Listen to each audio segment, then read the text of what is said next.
Al Jazeera Podcasts. Hey, YouTube. We're usually all about giving you something for the ears and the eyes, but today we're bringing you an audio-only episode. Enjoy the show.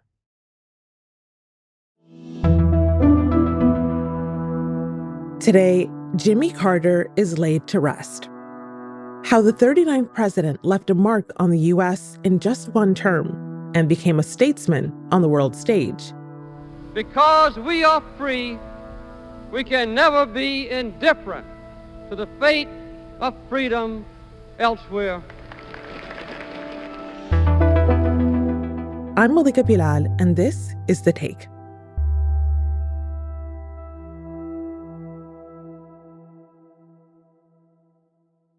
James Earl Carter Jr. loved our country. He lived his faith, he served the people, and he left the world better than he found it.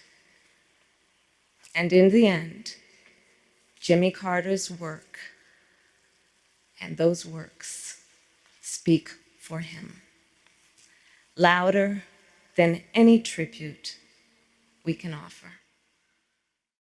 As flags fly at half-mast all across Washington, D.C., people are gathering to honor and remember the life of former President Jimmy Carter. This is his grandson, Jason. We will spend this week celebrating this incredible life, and a life that I think we can all agree is as full and powerful as any life can be. The former president died on December 29th at the age of 100.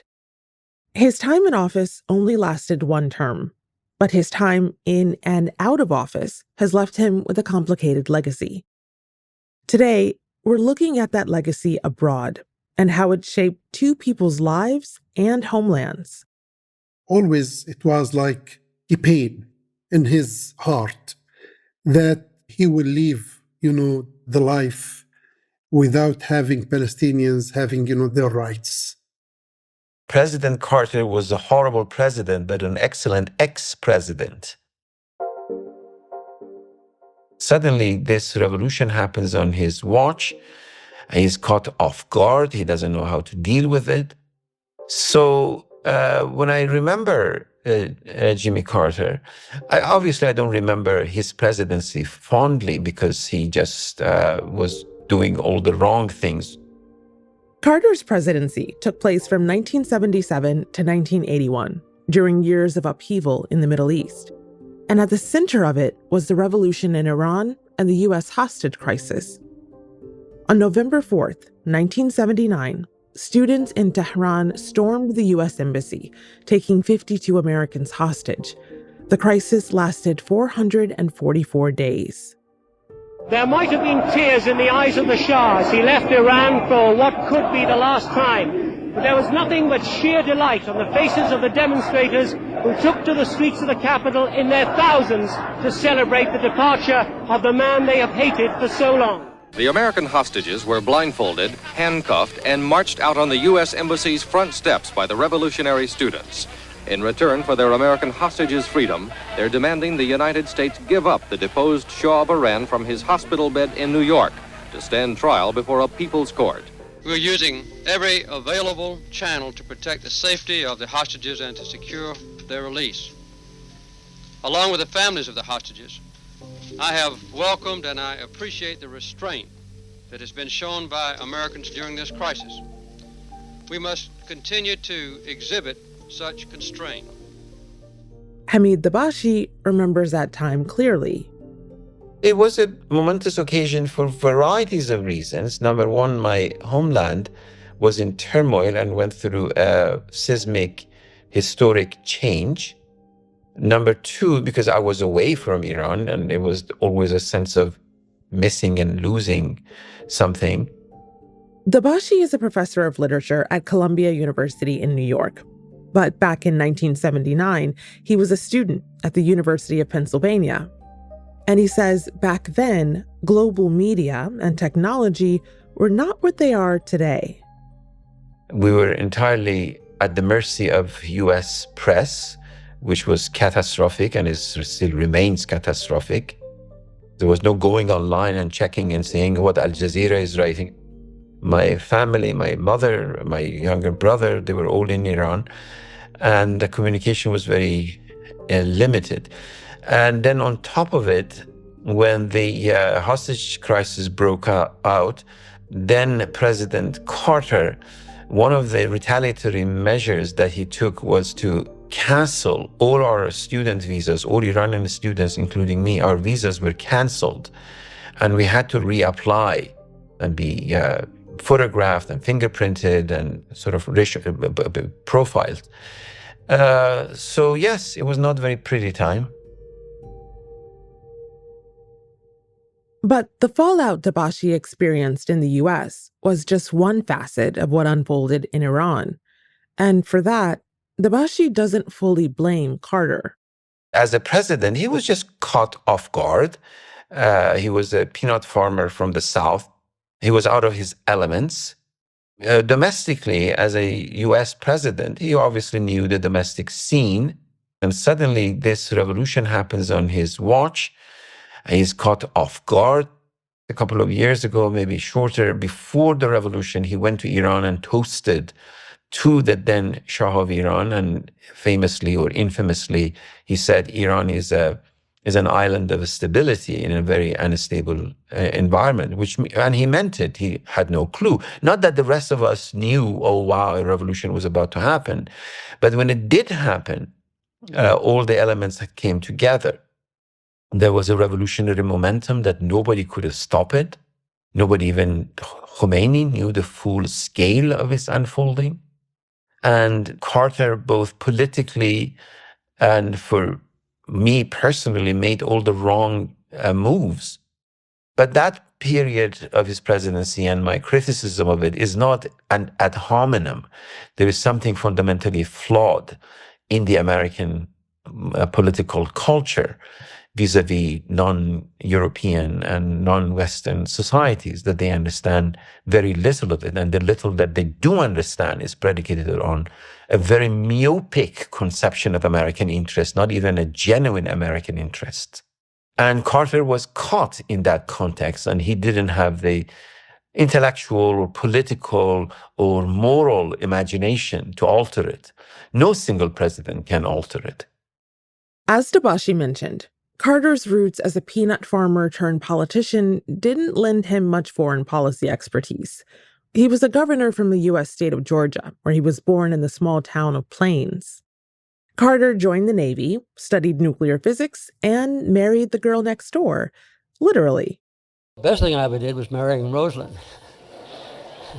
That's the pinnacle of my life.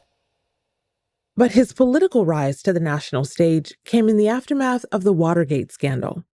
After one term as the governor of Georgia, he became the Democratic nominee for president, winning easily with a public jaded by Watergate and campaigning with his slogan, "Trust me." It's a long way from Plains to Washington, D.C., but we've made a great deal of progress lately. And in the U.S., many Americans who remember Carter now remember a time of high interest rates and inflation that led to a recession. Gas lines at many stations were a lot longer than normal. As might be expected, the longer the line and waiting time, the angrier some motorists became. This is unreal. Isn't this disgusting? Why doesn't anybody contact the president? Why is he letting this happen to us? Between the economic crisis and the hostage crisis, Carter's presidency had many critics who saw it as a failure. But he did oversee achievements for U.S. interests that went on to set the stage for his post-presidency commitment to peace. In 1978, he helped broker an agreement between Egypt and Israel with the Camp David Accords, the first recognition of Israel by any Arab country. Israel has agreed to end its military government on the west bank of the Jordan River and to permit Palestinian self-rule there within 5 years, and to withdraw from the Sinai and to establish normal relations with Egypt. He also normalized relations between the United States and China. The United States of America and the People's Republic of China have agreed to recognize each other and to establish diplomatic relations as of January the 1st, 1979. And he negotiated a landmark nuclear treaty with the then Soviet Union. Though when the USSR invaded Afghanistan, the Carter administration boycotted the 1980 Olympics in Moscow. But none of those foreign policy achievements made a difference to his political fortunes. He lost in a landslide in the 1980 election that swept Ronald Reagan into power. Much of that had to do with his failure during the Iranian Revolution, a fact Carter himself was well aware of. But he also saw how it set the stage for his next chapter. I wish I had sent one more helicopter to get the hostages, and we would have rescued them, and I would have been reelected. But that may have interfered with the foundation of the Carter Center. And if I had to choose between 4 more years and the Carter Center, I think I would choose the Carter Center. The Carter Center was his post-presidency legacy. Its goal? To promote human rights, democracy, and public health. Carter was also dedicated to Habitat for Humanity and other charitable causes. That's part of the reason Professor Dabashi now sees his presidential legacy differently. Personally, I have nostalgia for it. I have admiration. I have criticism. I have regrets. I feel for him as the best way that I can say, and I said, I would have loved to spend half an hour sharing coffee with him, something that I don't even imagine myself doing with any other president. After the break, how a single word from Carter helped build his legacy.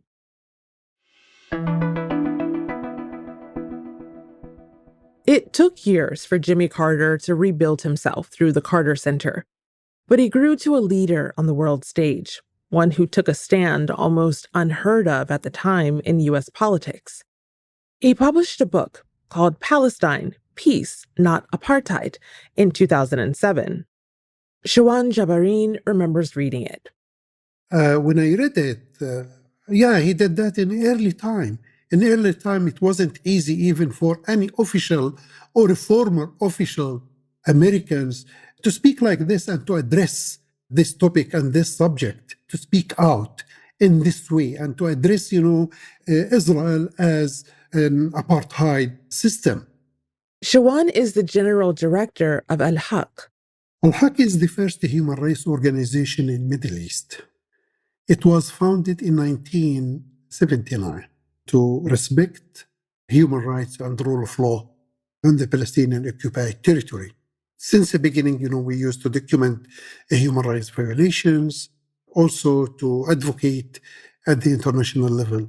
But Shawan first met President Carter after he was held prisoner by Israel, almost a decade after Carter left office. In 1989 and also 1990, I was under the administrative detention in Israeli detention center in Negev Desert. At that time, I was tortured severely, and they moved me to Hadassah Hospital in Jerusalem. After seeing him bloodied, Shawan says the Israeli soldiers who moved him to the ambulance asked him for a number they could reach out to. He gave them the number to Al-Haq. Tandir Al-Haq wrote to President Carter and to the others. And here, President Carter started, aware about what's going on.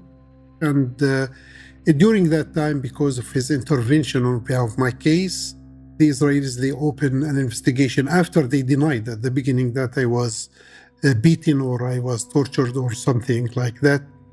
When Carter sent them a letter, it became as a story, And here the Israelis, I think, they confessed and they opened an investigation. And maybe that's the only case the investigation opened, against any soldier or commander. During that time, Carter was also involved in Shawan's life. It was in October 89, and my wife, she gave birth, but I didn't know what's happened at that time because it was no family visits. I was isolated completely. I didn't know, and I don't know what's happened with my wife. This is, she gave birth in November. I arrested in October. She gave birth in November. In March, President Carter came here to give Al-Haq and B'Tselem, at that time the joint prize or the joint award. And he came to Jerusalem, and Al-Haq, they asked my wife to come with my child. And here, the media and the journalists, they took a picture. And they put that picture, for my wife, President Carter's wife, and himself. And he used to carry, my child, my son, the first son. And they put the picture in Al-Quds newspaper. It's an Arabic newspaper. They used to bring, newspapers to the detainees. And one day, one of my colleagues from other sections or from our other units, he shouted to me and he said, Shawan, look at the Al-Quds newspaper. There is a picture for your wife, your son, President Carter and his wife. And that's the first time ever I saw the picture of my child. Yet, despite their friendly relationship, Shawan still looks back disapprovingly at those Camp David Accords from 1978. The committee's summit at Camp David is over, and Israel and Egypt have agreed to two documents taking a giant step toward achieving peace in their troubled corner of the world. Israel has agreed to... I connected him with Camp David all the time. And Camp David, I think it was like, in our mind, it's like a bad agreement. This is against the Palestinian interest. And when I met with him, I spoke about Camp David. And always he himself, he used to speak about Camp David. And I felt that he did things by, let me say, a good faith or good intention that maybe it leads to things. And this is what he said. All the time when I used to meet with him directly, face to face, and we used to exchange, always it was like, still like a pain in his heart that he will leave, the life without having Palestinians having, their rights and their freedom, and to live equally, and to enjoy and to exercise self-determination. Throughout those years, President Carter took a hands-on approach to Palestinian self-determination. In 1996, the Carter Center helped oversee the first general election in Palestine. And in 2002, Jimmy Carter won the Nobel Peace Prize for his decades of untiring effort to advance peace, democracy, and human rights. And 4 years later, he would publish that book, Palestine, Peace, Not Apartheid. When he wrote about peace and apartheid, he meant it. And Carter's life continued to intertwine with Palestine. Israel's war on Gaza raged on in the last year of his life. On October 31st, 2023, the Carter Center released a statement calling for a ceasefire. And he knows well what persecution means, what injustice means, what occupation means.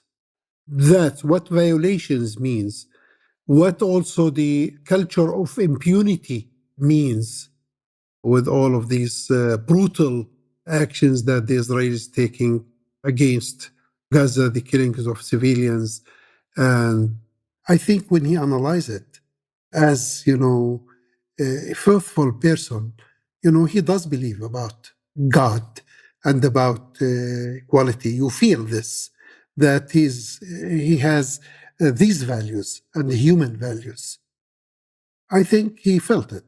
He felt it because he used to be interested of the situation. And as he said to me more than one time, he said, this is one of the conflicts that he's still giving attention to and following, and feel pain that it hasn't solved and reach a solution and the peace. And real peace. It's not just words. That's what he means. And self-determination is in the center. It's a central point, like a cornerstone in his beliefs and his beliefs and his narrative and his approach. And it's that moral approach that Hamid Dabashi sees as what makes Carter the outlier among other American presidents. After, 40-odd years, the presidency of Jimmy Carter looks like, a pussycat in the context of what is happening now. He had an element of shame, an element of guilt, an element of, decency for human life, etc., that has completely disappeared. So in the context of what has happened since Carter left office, his presidency is just very innocuous if we compare it with the corruption, for example, of the Clinton administration, or the criminality of the Bush administration, or the opportunism of Obama administration, and then the depth of corruption of the Trump administration, and now with the horrors of Biden in Palestine. So in that context, when you look back at the 4 years of Jimmy Carter in office, it really looks innocuous and innocent even. None of those I can stand. But Carter, I could understand. Carter, I could imagine myself sitting in a cafe here on my campus and talking to him with a sort of a respectful attitude towards him.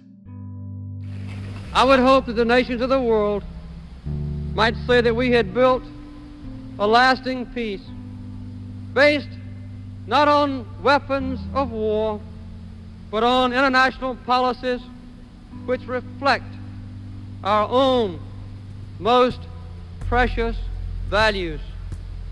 These are not just my goals, and they will not be my accomplishments, but the affirmation of our nation's continuing moral strength and our belief in an undiminished, ever-expanding American dream.